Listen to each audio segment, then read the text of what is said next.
Hi everyone, I'm Kate from Sew Into Overlocking and welcome back into the classroom. Today we're going to be making this gorgeous little zip-up pouch all on the overlocker. Once you've made one of these, you'll find how easy they are to whip up. Great gift ideas. They can be used as a cosmetic bag, or it's a great size for storing things like crochet hooks if people are a little bit crafty. But of course you could make them in various sizes. But today we're going to be working with making this little one. So if you are actually going to be gifting it as a cosmetic bag, a product which I have fallen in love with is called Overlocker. So you can get these from your local fabric and sewing machine stores. So Overlocker comes from France. It's a company called Odif, and they make 505 basting spray. So if you know how amazing 505 is, you'll know that yeah, they do really great products. So Overlocker looks a little bit like a glue, if you can see there. And what you do with that is you paint it on your fabric. So using just a big flat paintbrush or a pastry brush works really well. Make sure you put some plastic down first, because it does tend to soak through the fabric and it'll stick to stuff. So I always sort of split the garbage bag and then work on that, and then I can throw it away later. Once you've painted it on, it comes with a credit card looking thing that you can use to scrape over the top. So once you've done sort of 3 coats, usually half an hour between each coat, you can then let it dry. Don't hurry the process with a hairdryer, it doesn't end well. So just let it dry naturally, and then you need to iron it with a nice warm dry iron. So a little bit of baking paper over the top so the iron doesn't stick to it, and then you heat set it. Once you've done that, it is fully machine washable up to 30 degrees, so pretty much a cold water wash, and your cotton fabric is all laminated. So it's ideal to actually line the inside of your cosmetic bags with this type of fabric, or if you are wanting a waterproof bag, you can make the outside, but it stays soft, it's really easy to sew, and it's a really great product. So if you are looking to waterproof your products, that's what you do. So what you do is actually use the Overlocker first on all your pre-cut fabrics, and then and make it up after that. So today, for the little size that we're doing, we need 2 pieces of fabric, and the notes will be on my website. So you just need to go to sewintooverlocking.com into the free download section, and you'll be able to download the notes, and then you can make lots and lots of these. So 6.5 by 8.5 inches, we have 2 pieces of our main fabric, 2 pieces of lining fabric cut exactly the same, 2 pieces of fusible fleece or repellent. I like the fusible fleece because it's a nice firm product. It doesn't stretch and move, and it has really great fusible qualities. So if you haven't used a product like this before, make sure you use a dry iron, because a steam iron will make it bubble and can give an unsatisfactory result. And you need 1 zip, so please use a dress zip. They have the nylon teeth, so when we sew down the side seams, it's not going to cause any issues. If you do want to use a metal teeth zip, you may have to go to the sewing machine when you're sewing over that section, because you don't want to hit your blade on your overlocker with that, because it could end in tears. So my advice is stick to just a normal dress zip, so that's 25 centimeters. You will need your multi-purpose foot or your piping foot for your overlocker. So if it's a piping foot, just make sure it's one with the larger size channel. Overlocker set up for 4-thread overlocking with a nice balanced stitch. Stitch length at about 2.5, differential feed at 1. And I'm going to move closer to the machine so you can see me put this together. Okay, so the first thing I need to do is remove my standard foot off the overlocker. So I'm going to raise the presser foot, press the little button at the back, and the foot falls off very easily. Then I'm going to place my multi-purpose foot. So the little bar there on the foot is actually going to sit under the ankle on the machine. So I'll just pop that into position, and I'm trying not to get my big hands in the way of the camera. And press the lever down and it will connect very easily. The first thing we're going to do is obviously take the tag off our dress zip, and we're going to open it fully.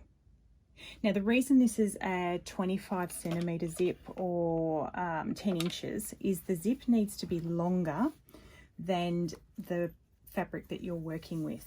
So because it's really hard obviously with the overlocker to sew past the zipper pull. So we're actually going to sew to about here, and then we're going to cut that end off. So it doesn't matter actually if your zip's even longer, but at least as long as it's at least 10 inches, it'll make the job very easy to do. So I've already fused my pellin. So taking the zip and opening it fully, I'm going to drop the left hand side and I'm going to work with the right hand side of the open zip. Then I'm going to place my fabric right side down on the top of the zip. So when it folds back, you'll see the zipper teeth like that, and the fabric will expose the right side. Then I take one of my lining pieces and I'm going to place that underneath. Okay, so we're sandwiching the zip in between our two layers of fabric. Then we simply position the zipper teeth under the piping foot. So if we raise this up, put this into position, and just keeping all your 3 layers together, and off we go.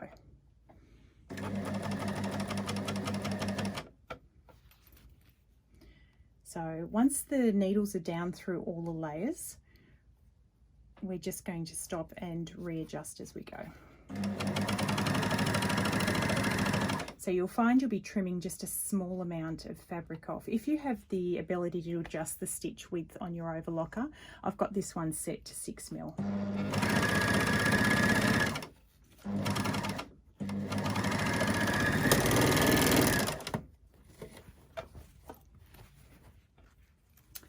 And there we go. I've got my perfectly placed zip in between my fabric there.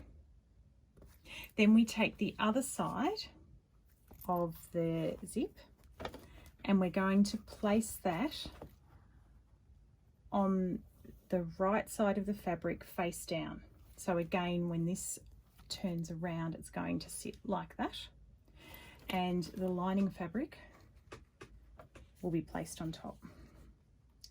So this time we're actually going to be looking at the lining fabric while we sew, but again, the zipper teeth are going to run through that channel in the multi-purpose foot.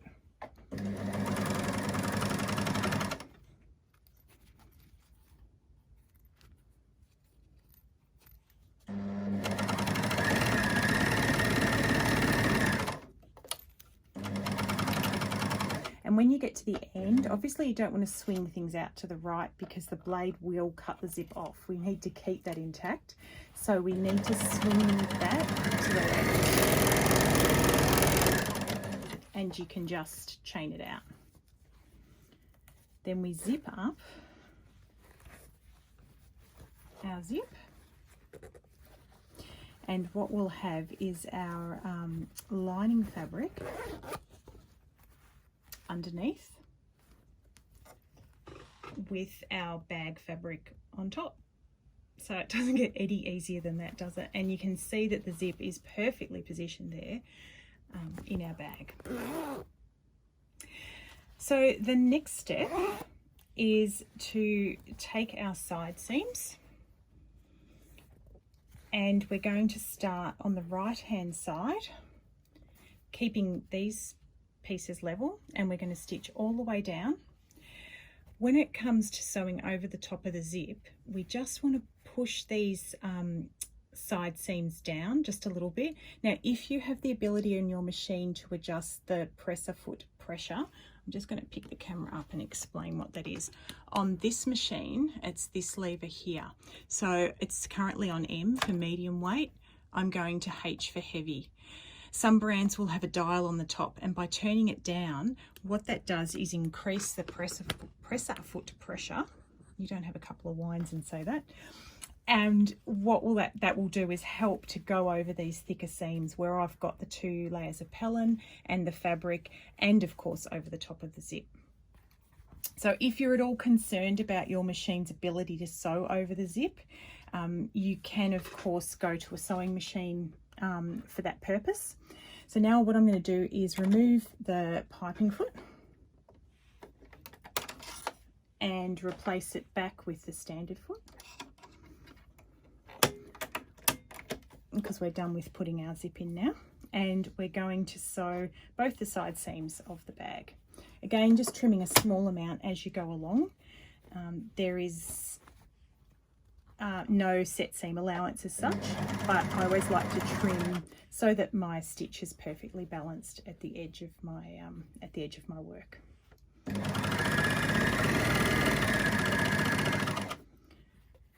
Okay, so I'm going to put these together. And just straight over the top there. You'll see how beautifully that does it.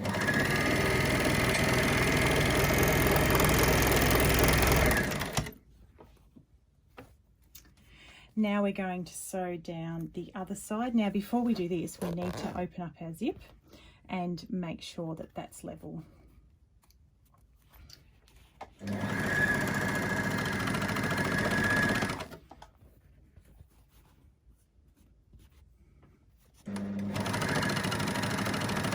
And just keeping these seams even as you go over the top.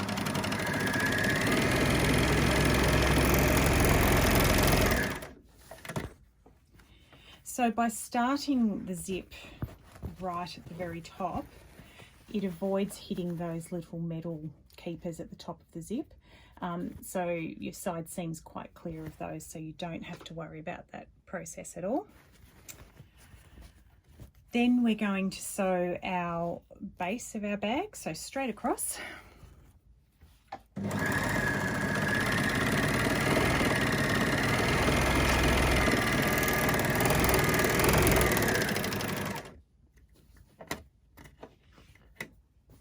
And the same with the lining, but when we stitch across the lining, we actually need to keep an opening so that we can turn the bag through.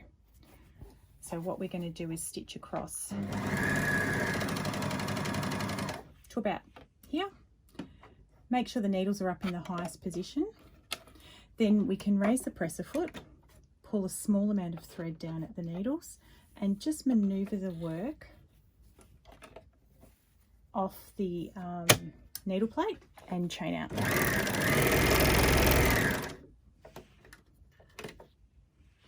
And then we're going to do the same from the other side as well.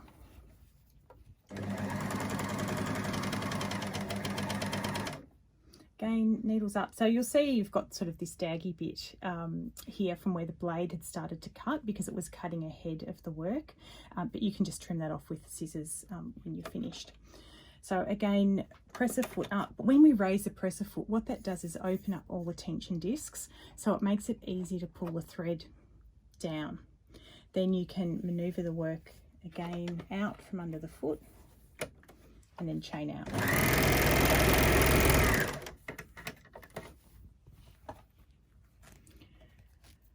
So the last step is to form our base seam in our little bag. And what we're going to do for that is slide your hand inside the bag and down the side seam, and we pinch that out so the side seam sits over the top of the base seam. And what I'm going to do is stitch 1 inch from that point straight across. So I'm going to put that under the machine. And again, having the presser foot pressure adjusted to heavy for this is really important because of the thickness that we're actually sewing through and going over the 2 seams. So just going to grab my tape here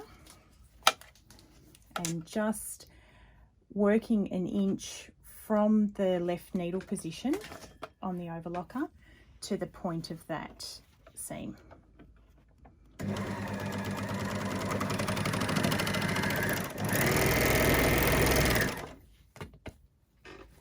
So with these ends, you can finish them by hand or using fray stop, or my method that I should have done, which I'll now do on this side,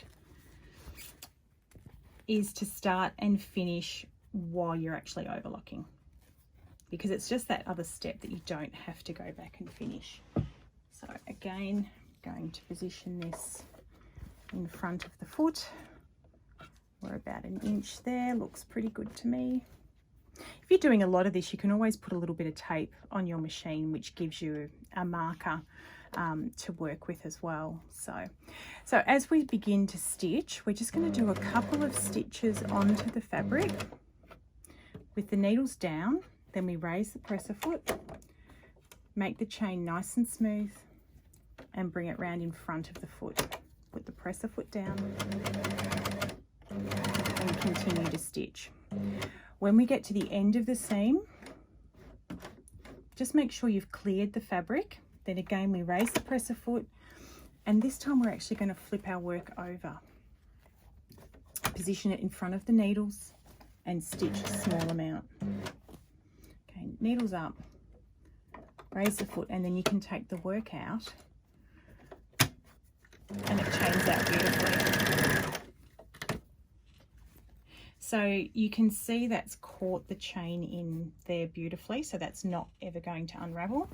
And the same at the end, it's nice and secure and really neat.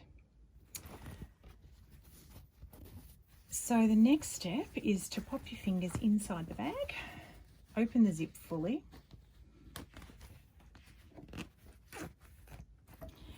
and then we're going to turn our work through. Oh, I forgot, we need to do the base of our lining as well, because that won't be very good if I forget that step.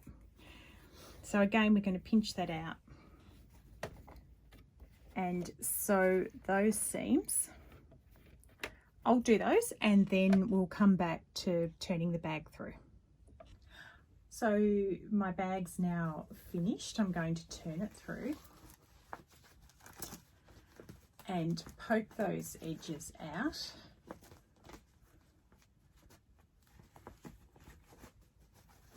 And you can use any weight fabric for this. I quite like these beautiful Japanese linens, but you could use any weight quilting fabric, obviously, to make these little bags. We're going to turn that through. So that opening on the inside just needs to be finished either by hand, or you can use your sewing machine when you turn the raw edges in and just top stitch through. Give it a nice press, and there's our zippy little bag. So I hope you've really enjoyed this class, and I'd love to see if you actually jump on board with this and make some of these. Send me some photos. My email address is kate@sewintoOverlocking, or if you have any questions relating to this class, please send me an email. So I hope to see you in the classroom very, very soon. Bye for now.